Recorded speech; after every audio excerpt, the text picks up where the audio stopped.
कि वो 40 वर्ड्स पर मिनट की है, it may be it approx 40 to 45 words पर मिनट। ओके, तो आपकी इस डिक्टेशन में ऑलरेडी जो मैंने आपको स्मार्ट आउटलाइंस बताई हुई हैं उनसे रिलेटेड वर्ड्स को मैं अपलोड करूँगी। तो पहले आप वर्ड्स की प्रैक्टिस करेंगे, आफ्टर दैट आप डिक्टेशन को मैनेज करेंगे। ओके, डिक्टेशन मल्टीपल लैंग्वेजेस में डिफ़ाइन होगी, कॉज ऑफ दैट आप अपनी शॉर्ट हैंड स्पीड को मेंटेन कर पाएँ एंड अपने कॉन्फिडेंस को भी इंक्रीज़ कर पाएँ। लोग गाइस, कॉन्फिडेंस होना बहुत ज़रूरी है। अगर आप कॉन्फिडेंट हैं तो आपके लिए हर स्पीड टारगेट अचीव करना इजी है, बट अगर आप कॉन्फिडेंट नहीं हैं तो वही चीज़ आपके लिए एक टफ टास्क में कन्वर्ट हो जाती है। ओके, तो बैक काउंटिंग के बाद मैं आपकी डिक्टेशन स्टार्ट करूँगी।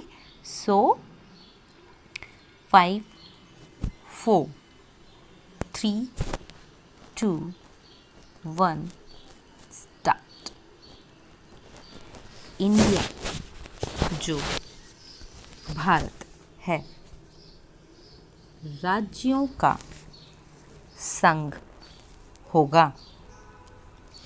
इसी वाक्य से हमारे संविधान की शुरुआत होती है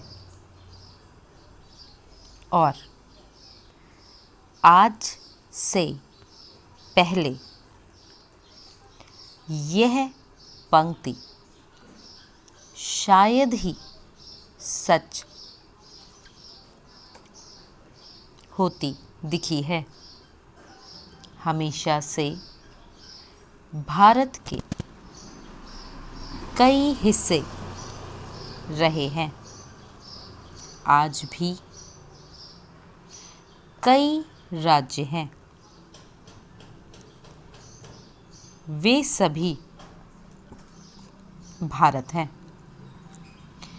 वह भारत जहां अब काफ़ी सतर्क होकर सांसें ली जा रही हैं, जहां हाथ बेहद सावधानी से आगे बढ़ाए जा रहे हैं और प्रार्थना के लिए अक्सर एक साथ हाथ उठ रहे हैं। राज्य और केंद्र शासित क्षेत्र आज़ादी के बाद की सबसे बड़ी चुनौती का सामना करते हुए हर वक्त, हर पहर कोरोना महामारी से लड़ रहे हैं। 27 अप्रैल को मुख्यमंत्रियों से बात करते हुए प्रधानमंत्री ने भी इसे बिल्कुल सही पाया। उन्होंने कहा कि राज्य महामारी के बारे में ज़मीनी सच्चाई से कहीं बेहतर परिचित हैं। प्रधानमंत्री खुद मुख्यमंत्री रह चुके हैं और उन्हें पता है कि ज़मीनी हकीकत का क्या महत्व है। हमारे प्रधानमंत्री तमाम मुख्यमंत्री उनके स्वास्थ्य मंत्री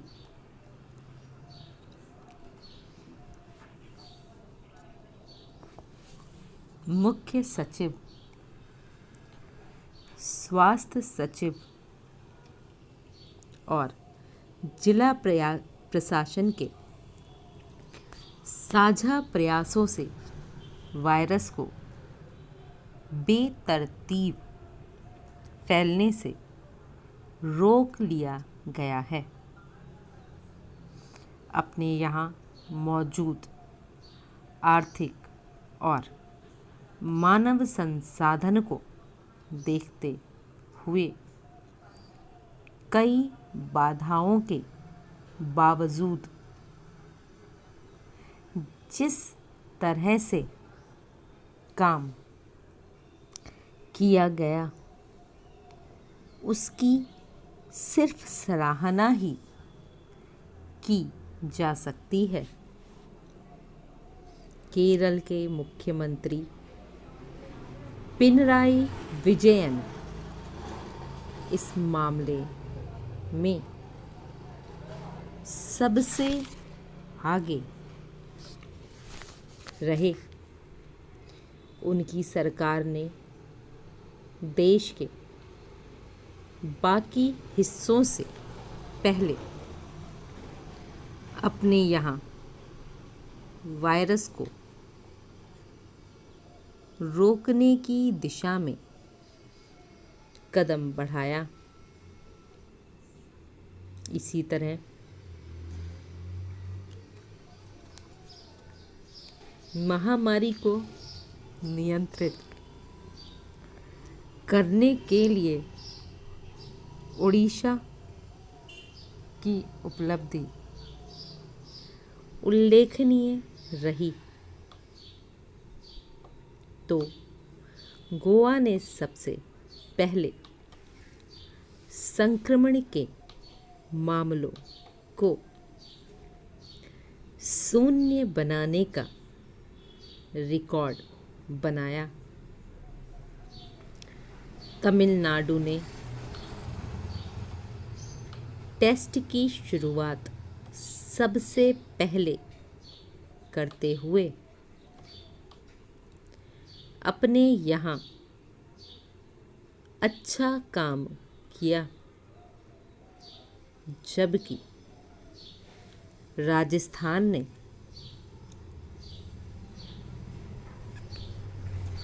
गरीबों को खाद्यान्न पहुँचाने और हेल्पलाइन नंबर से स्वास्थ्य सेवा मुहैया कराने की व्यवस्था करके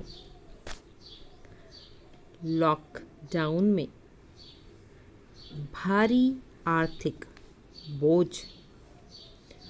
उठाते हुए भी अपने नागरिकों की देखभाल की। सभी राज्यों व नगरों में सबसे अधिक चुनौती महाराष्ट्र और मुंबई में है, जहां कोरोना संक्रमित मरीजों की संख्या सबसे अधिक है। यहाँ भी मुख्यमंत्री उद्धव ठाकरे जिस मजबूती से लड़ रहे हैं उसकी तारीफ की जानी चाहिए। उन्होंने खुद को एक जिम्मेदार राजनेता के रूप में पेश किया है, जिसकी राज्य को ज़रूरत है। दिल्ली के मुख्यमंत्री अरविंद केजरीवाल ने भी ऐसा ही किया है। इसी तरह पश्चिम बंगाल की मुख्यमंत्री का अपनी जनता के लिए हद से गुजर जाना आश्वस्त कर रहा है। हालांकि इसमें उनकी खुद की सुरक्षा के प्रति हमारी चिंता बढ़ जाती है। 40 words per minute. So after back counting I will start it. 5 4 3 2 1 start. Corona के भयावह समय में जल्दी घर लौट जाने की इच्छा जितनी सुखद और स्वाभाविक है, उतनी ही दुखद और अस्वाभाविक है लौटने में बढ़ती जा रही लापरवाही। जिस तरह से लौटते मजदूरों को रौंदती मालगाड़ी गुजरी है, उसे दशकों भुलाया नहीं जा सकेगा। लौटने और लौटाने में सामने आई इस रुला देने वाली लापरवाही के अनेक स्तर हैं, जो आलोचना और सुधार दोनों की ही मांग कर रहे हैं। अव्वल तो हम केवल जानकर खुश हो जाते हैं कि भूसावल से श्रमिक स्पेशल ट्रेन चलेगी और मध्य प्रदेश पहुंचेगी, लेकिन क्या हमने यह भुला नहीं दिया कि ये लौटने वाले मज़दूर भूसावल स्टेशन तक पहुंचेंगे कैसे? 20 मज़दूर जालना से भूसावल रेलवे स्टेशन के लिए रेल पटरी के साथ साथ चले। शायद सड़क मार्ग से लौटने पर जगह जगह रोके जाने की आशंका थी, इसलिए उन्होंने रेल पटरी का चयन किया। उन्हें भूसावल स्टेशन पर पहुंचने के लिए 150 किलोमीटर चलना था।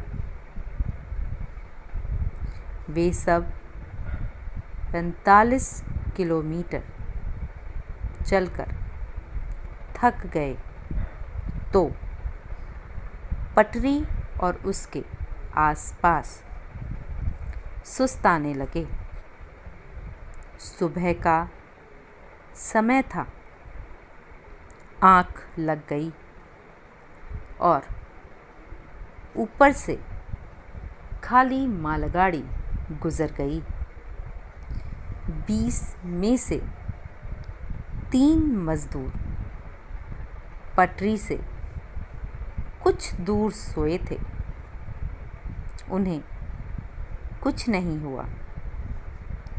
अब यह महज संयोग है या फिर लापरवाही,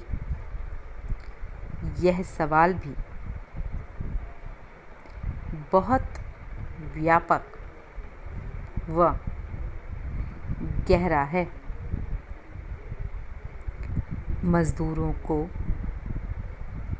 लापरवाह कहा जाए या उस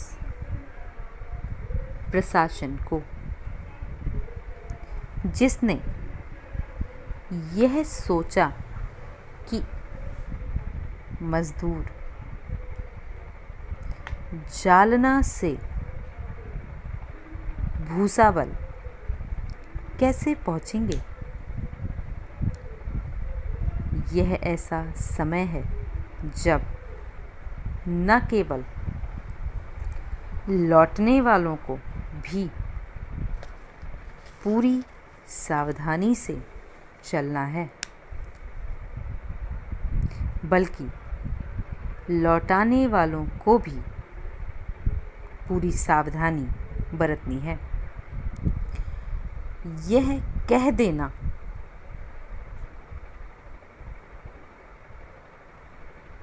अनुचित और अमानवीय है कि जब मौत आ जाती है तब दुर्भाग्य प्रबल हो जाता है। देश में जहाँ कहीं भी लौट रहे हैं लोग हैं, उन्हें भगवान या भाग्य के भरोसे कतई नहीं छोड़ा जा सकता। आज गरीबों,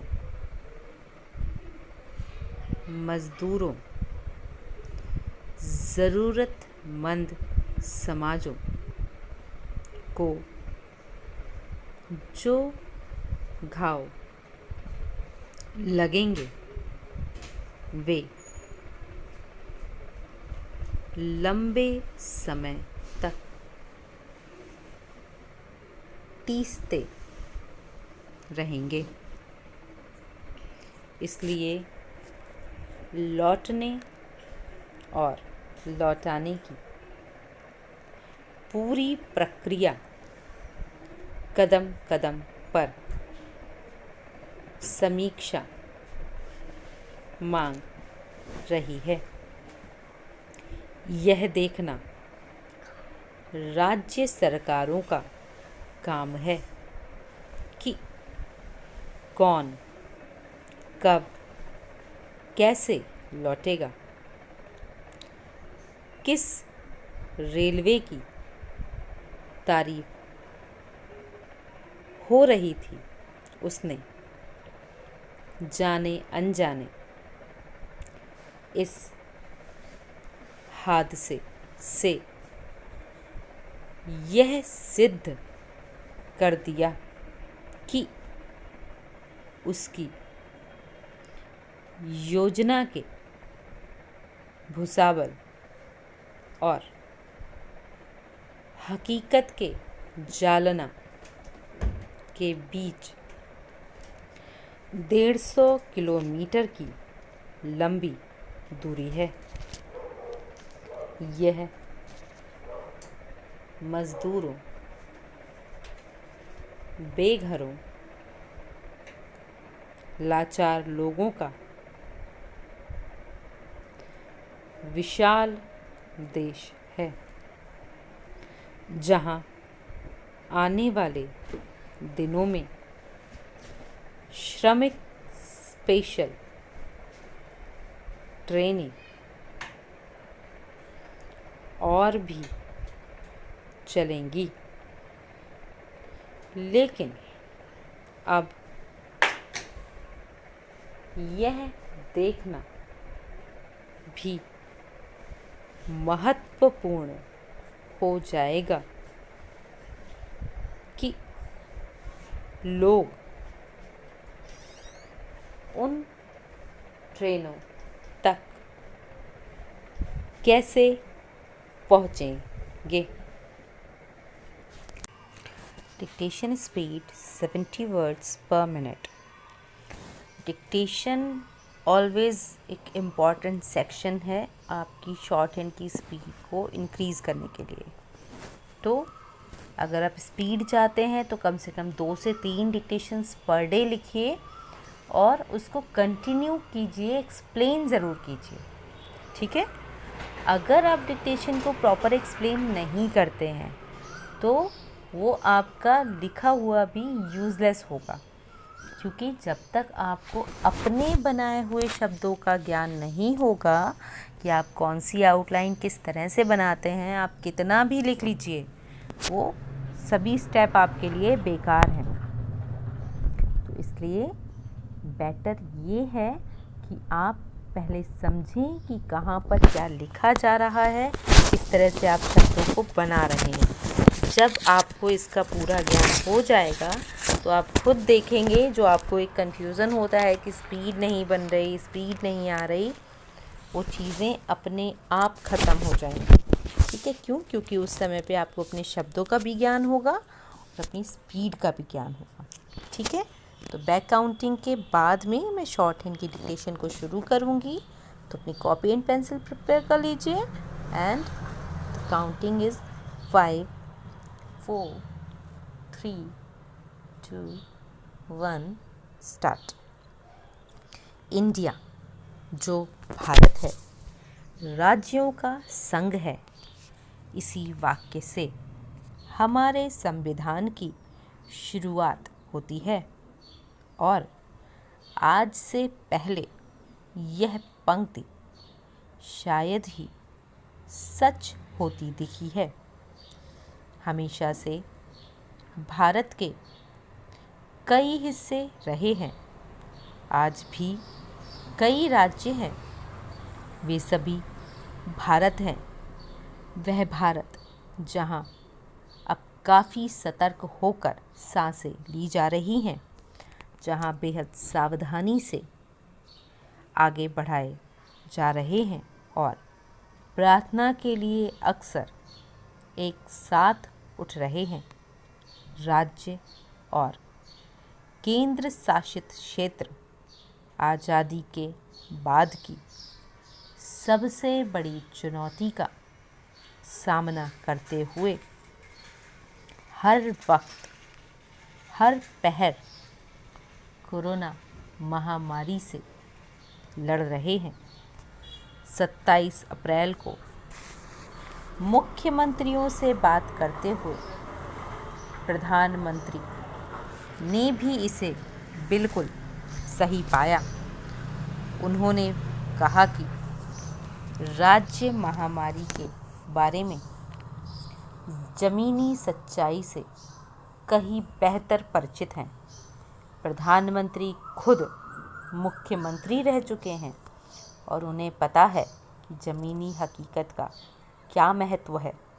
हमारे प्रधानमंत्री, तमाम मुख्यमंत्री, उनके स्वास्थ्य मंत्री, मुख्य सचिव, स्वास्थ्य सचिव और जिला प्रशासन के साझा प्रयासों से वायरस को बेतरतीब फैलने से रोक लिया गया है।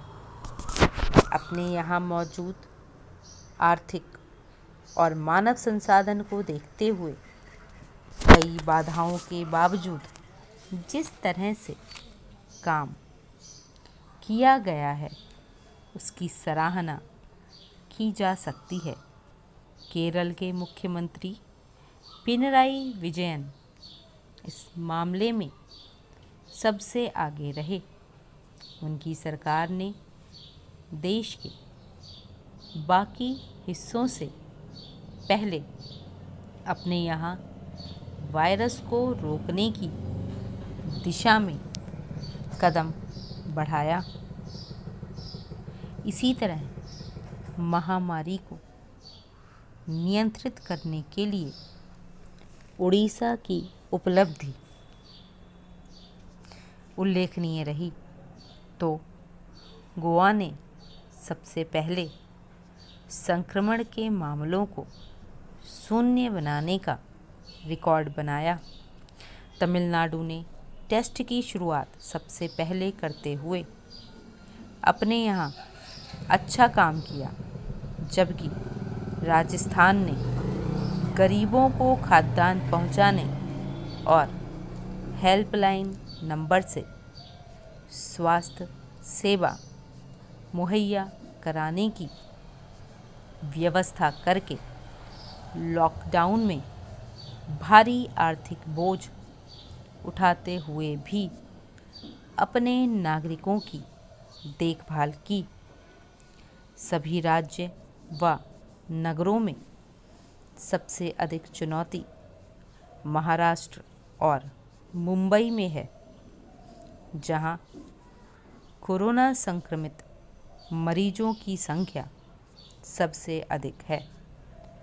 यहाँ भी मुख्यमंत्री उद्धव ठाकरे जिस मजबूती से लड़ रहे हैं उसकी तारीफ की जानी चाहिए।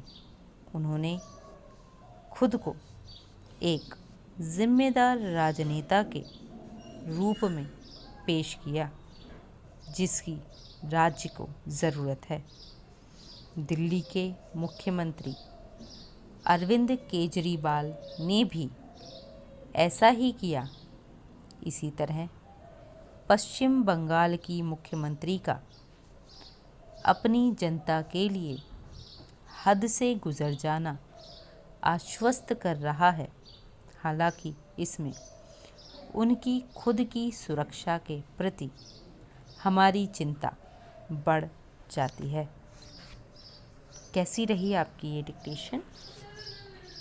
होप आपकी डिक्टेशन आपकी स्पीड में हेल्पफुल रही होगी। अगर ये वीडियो आपकी स्पीड में हेल्पफुल रहा है तो प्लीज़ चैनल को लाइक कीजिए, शेयर कीजिए एंड सब्सक्राइब कीजिए।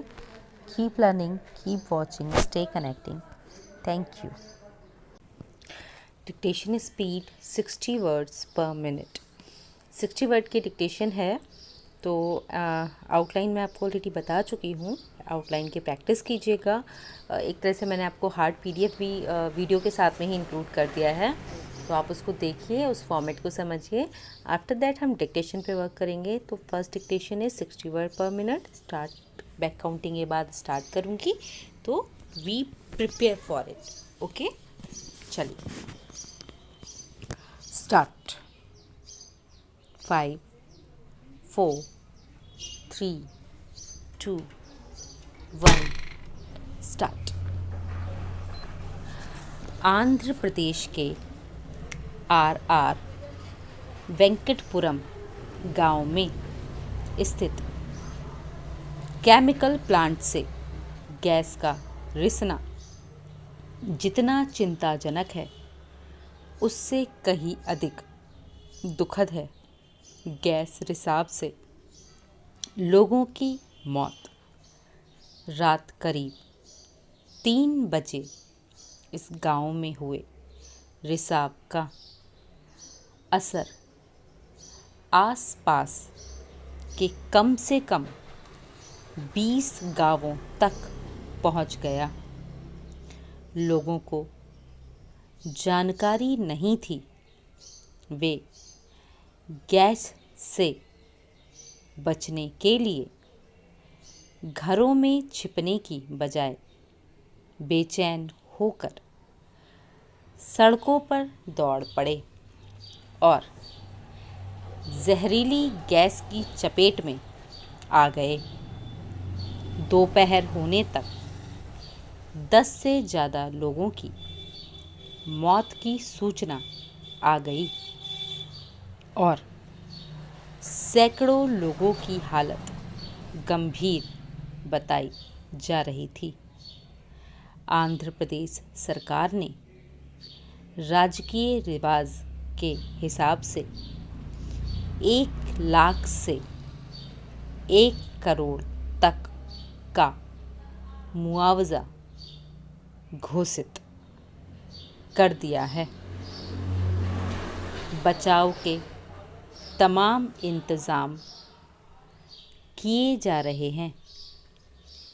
आपदा प्रबंधन की टीमें तैनात कर दी गई हैं और शाम होने से पहले ही गैस के खतरे को पूरी तरह से काबू में कर लिया गया है।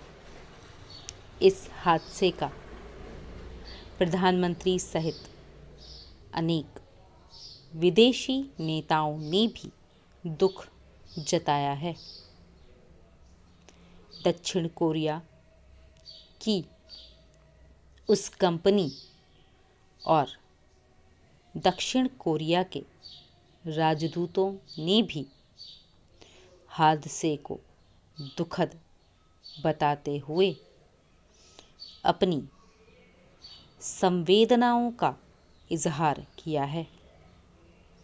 कोरोना का कहर झेल रहे देश में हुआ यह हादसा हमें कई प्रकार से सोचने को विवश करता है और जांच समीक्षा की भी मांग करता है। अव्वल तो यह हादसा दूसरे ऐसे रासायनिक और प्लास्टिक बनाने वाले कारखानों के लिए सबक है। लॉकडाउन में बंद कारखानों में अब जब काम तेज होगा तो उनमें पूरी सावधानी बरतने की ज़रूरत है। बताया जा रहा है कि इस कारखाने में करीब 40 दिनों के बाद काम शुरू हुआ था। जाहिर है इतने दिनों से बंद पड़ी गैस की टंकियां और रसायन भंडार खास तवज्जो के साथ नई शुरुआत मांगेंगे। ऐसे तमाम कारखानों के लिए न केवल दिशा निर्देश जारी होना चाहिए बल्कि इन कारखानों के प्रबंधकों को स्वयं भी सतर्कता के साथ फिर काम चालू करना चाहिए। इस गैस रिसाव से भोपाल गैस त्रासदी की याद आना स्वाभाविक है। लगभग 36 साल पहले हुआ वह हादसा लोगों की दिमाग से निकला नहीं है, लेकिन जिस तरह की समझ और सावधानी उस हादसे के बाद से हमारे औद्योगिक व रिहायशी व्यवहार में आनी चाहिए थी वह नदारद है। क्या भोपाल गैस त्रासदी के बाद तैयार किए गए तमाम बचाव या आपदा प्रबंधन के दिशा निर्देश हम भूल गए? क्या ऐसे जहरीले कारखानों के पास बसे लोगों को जागरूक या प्रशिक्षित नहीं किया जा रहा है? क्या ऐसे कारखानों के आसपास जागरूकता प्रयास केवल दिखावा है? Ready for the speed 70 words per minute for back counting. After back counting I will start that speed and 5 4 3 2 1 start. Corona के भयावह समय में जल्दी घर लौट जाने की इच्छा जितनी सुखद और स्वाभाविक है उतनी ही दुखद और अस्वाभाविक है लौटने में बरती जा रही लापरवाही। जिस तरह से लौटते मज़दूरों को रौंदती मालगाड़ी गुजरी है उसे दशकों तक भुलाया नहीं जा सकेगा। लौटने और लौटाने में सामने आई इस रुला देने वाली लापरवाही के अनेक स्तर हैं जो आलोचना और सुधार दोनों की ही मांग कर रहे हैं। अव्वल तो हम केवल जानकर खुश हो जाते हैं कि भूसावल से श्रमिक स्पेशल ट्रेन चलेगी और मध्य प्रदेश पहुंचेगी, लेकिन क्या हमने यह भुला नहीं दिया कि ये लौटने वाले मज़दूर भूसावल स्टेशन तक कैसे पहुंचेंगे? 20 मज़दूर जालना से भूसावल रेलवे स्टेशन के लिए रेल पटरी के साथ साथ चले थे। शायद सड़क मार्ग से लौटने पर जगह जगह रोके जाने की आशंका थी, इसलिए उन्होंने रेल पटरी का चयन किया। उन्हें भूसावल स्टेशन पर पहुंचने के लिए 150 किलोमीटर चलना था।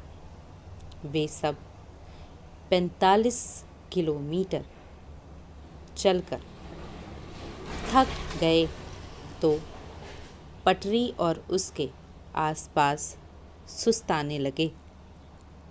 सुबह का समय था, आँख लग गई और ऊपर से खाली मालगाड़ी गुजर गई।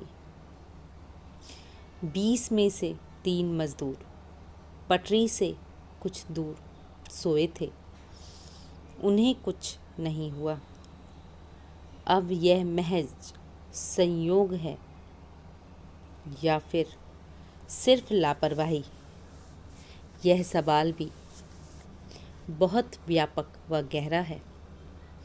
मज़दूरों को लापरवाह कहा जाए या उस प्रशासन को जिसने यह सोचा ही नहीं कि मज़दूर जालना से भूसावल कैसे पहुंचेंगे? यह समय ऐसा है जब न केवल लौटने वालों को बल्कि लौटाने वालों को भी पूरी सावधानी से चलना है। यह कह देना अनुचित और अमानवीय है कि जब मौत आती है तब दुर्भाग्य प्रबल हो जाता है। देश में जहाँ कहीं भी लौट रहे हैं लोग हैं, उन्हें भगवान या भाग्य के भरोसे कतई नहीं छोड़ा जा सकता। आज गरीबों, मज़दूरों, ज़रूरतमंद समाजों को जो घाव लगे वे लंबे समय तक टीसते रहेंगे। इसलिए लौटने और लौटाने की पूरी प्रक्रिया कदम कदम पर समीक्षा मांग रही है। यह देखना राज्य सरकारों का काम है कि कौन, कब, कैसे लौटेगा।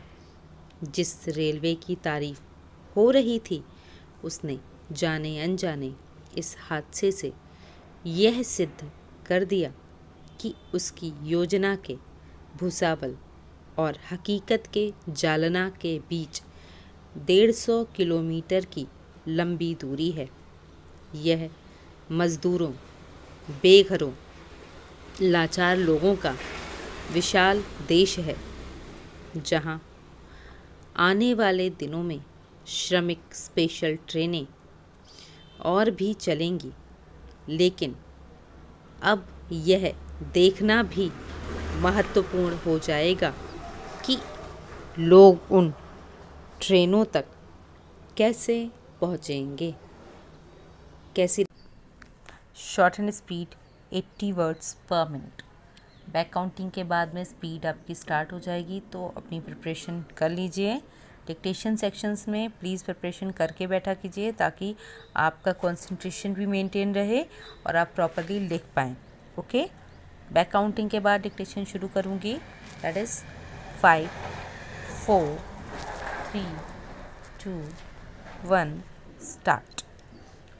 इंडिया जो भारत है राज्यों का संघ होगा, इसी वाक्य से हमारे संविधान की शुरुआत होती है। और आज से पहले यह पंक्ति शायद ही सच होती दिखी है। हमेशा से भारत के कई हिस्से रहे हैं, आज भी कई राज्य हैं, वे सभी भारत हैं। वह भारत जहां अब काफ़ी सतर्क होकर सांसें ली जा रही हैं, जहां हाथ बेहद सावधानी से आगे बढ़ाए जा रहे हैं और प्रार्थना के लिए अक्सर एक साथ उठ रहे हैं। राज्य और केंद्र शासित क्षेत्र आज़ादी के बाद की सबसे बड़ी चुनौती का सामना करते हुए हर वक्त, हर पहर कोरोना महामारी से लड़ रहे हैं। 27 अप्रैल को मुख्यमंत्रियों से बात करते हुए प्रधानमंत्री ने भी इसे बिल्कुल सही पाया। उन्होंने कहा कि राज्य महामारी के बारे में ज़मीनी सच्चाई से कहीं बेहतर परिचित हैं। प्रधानमंत्री खुद मुख्यमंत्री रह चुके हैं और उन्हें पता है कि ज़मीनी हकीकत क्या है। हमारे प्रधानमंत्री तमाम मुख्यमंत्री, उनके स्वास्थ्य मंत्री, मुख्य सचिव, स्वास्थ्य सचिव और जिला प्रशासन के साझा प्रयासों के से वायरस को बेतरतीब फैलने से रोक लिया गया है। अपने यहाँ मौजूद आर्थिक और मानव संसाधन को देखते हुए कई बाधाओं के बावजूद जिस तरह से काम किया गया है, उसकी सिर्फ सराहना की जा सकती है। केरल के मुख्यमंत्री पिनरई विजयन इस मामले में सबसे आगे रहे। उनकी सरकार ने देश के बाकी हिस्सों से पहले अपने यहाँ वायरस को रोकने की दिशा में कदम बढ़ाया। इसी तरह महामारी को नियंत्रित करने के लिए उड़ीसा की उपलब्धि उल्लेखनीय रही। तो गोवा ने सबसे पहले संक्रमण के मामलों को शून्य बनाने का रिकॉर्ड बनाया, जबकि तमिलनाडु ने टेस्ट की शुरुआत सबसे पहले करते हुए अपने यहाँ अच्छा काम किया, जबकि राजस्थान ने गरीबों को खाद्यान्न पहुँचाने और हेल्पलाइन नंबर से स्वास्थ्य सेवा मुहैया कराने की व्यवस्था करके लॉकडाउन में भारी आर्थिक बोझ उठाते हुए भी अपने नागरिकों की देखभाल की। सभी राज्यों व नगरों में सबसे अधिक चुनौती महाराष्ट्र और मुंबई में है, जहां कोरोना संक्रमित मरीजों की संख्या सबसे अधिक है। यहां भी मुख्यमंत्री उद्धव ठाकरे जिस मजबूती से लड़ रहे हैं उसकी तारीफ की जानी चाहिए। उन्होंने खुद को एक जिम्मेदार राजनेता के रूप में पेश किया है, जिसकी राज्य को ज़रूरत है। दिल्ली के मुख्यमंत्री अरविंद केजरीवाल ने भी ऐसा ही किया है। इसी तरह पश्चिम बंगाल की मुख्यमंत्री का अपनी जनता के लिए हद से गुजर जाना आश्वस्त कर रहा है। हालांकि इसमें उनकी खुद की सुरक्षा के प्रति हमारी चिंता बढ़ जाती है। शॉर्ट हैंड स्पीड 80 वर्ड्स पर मिनट 80 शब्दों की स्पीड है, जो कि टारगेटेड स्पीड होती है किसी भी एग्ज़ाम के लिए। आपको हर एग्ज़ाम में 80 वर्ड्स पर मिनट की स्पीड मांगी जाती है। तो अभी हम जो डिक्टेशन शुरू करेंगे वो 80 शब्द प्रति मिनट की है। बैक काउंटिंग के बाद में स्टार्ट बोलते ही डिक्टेशन शुरू हो जाएगी। 5 4 3 2 1 स्टार्ट। कोरोना के भयावह समय में जल्दी घर लौट जाने की इच्छा जितनी सुखद और स्वाभाविक है, उतनी ही दुखद और अस्वाभाविक है लौटने में बरती जा रही लापरवाही। जिस तरह से लौटते मज़दूरों को रौंदती मालगाड़ी गुजरी है, उसे दशकों तक भुलाया नहीं जा सकेगा। लौटने और लौटाने में सामने आई इस रुला देने वाली लापरवाही के अनेक स्तर हैं, जो आलोचना और सुधार दोनों की ही मांग कर रहे हैं। अव्वल तो हम यह जानकर खुश हो जाते हैं कि भूसावल से श्रमिक स्पेशल ट्रेन चलेगी और मध्य प्रदेश पहुंचेगी, लेकिन क्या हमने यह भुला नहीं दिया कि ये लौटने वाले मज़दूर भूसावल स्टेशन तक कैसे पहुंचेंगे? 20 मज़दूर जालना से भूसावल रेलवे स्टेशन के लिए रेल पटरी के साथ साथ चले थे। शायद सड़क मार्ग से लौटने पर जगह जगह रोके जाने की आशंका थी, इसलिए उन्होंने रेल पटरी का चयन किया। उन्हें भूसावल स्टेशन पर पहुंचने के लिए 150 किलोमीटर चलना था। वे सब 45 किलोमीटर चलकर थक गए थे, तो पटरी और उसके आसपास सुस्ताने लगे। सुबह का समय था, आँख लग गई और ऊपर से खाली मालगाड़ी गुजर गई। 20 में से 3 मज़दूर पटरी से कुछ दूर सोए थे। उन्हें कुछ नहीं हुआ। अब यह महज संयोग है या सिर्फ लापरवाही?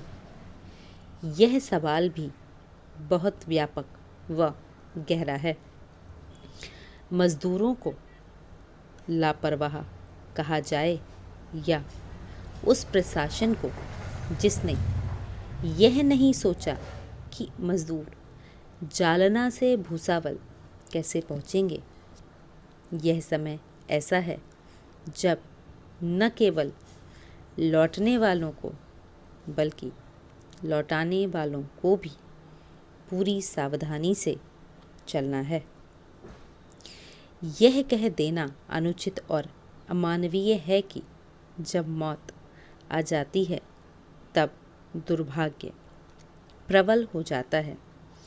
देश में जहाँ कहीं भी लौट रहे लोग हैं, उन्हें भगवान या भाग्य के भरोसे कतई नहीं छोड़ा जा सकता। आज गरीबों, मज़दूरों, ज़रूरतमंद समाजों को जो घाव लगेंगे वे लंबे समय तक टीसते रहेंगे। इसलिए लौटने और लौटाने की पूरी प्रक्रिया कदम कदम पर समीक्षा मांग रही है। यह देखना राज्य सरकारों का काम है कि कौन कब कैसे लौटेगा।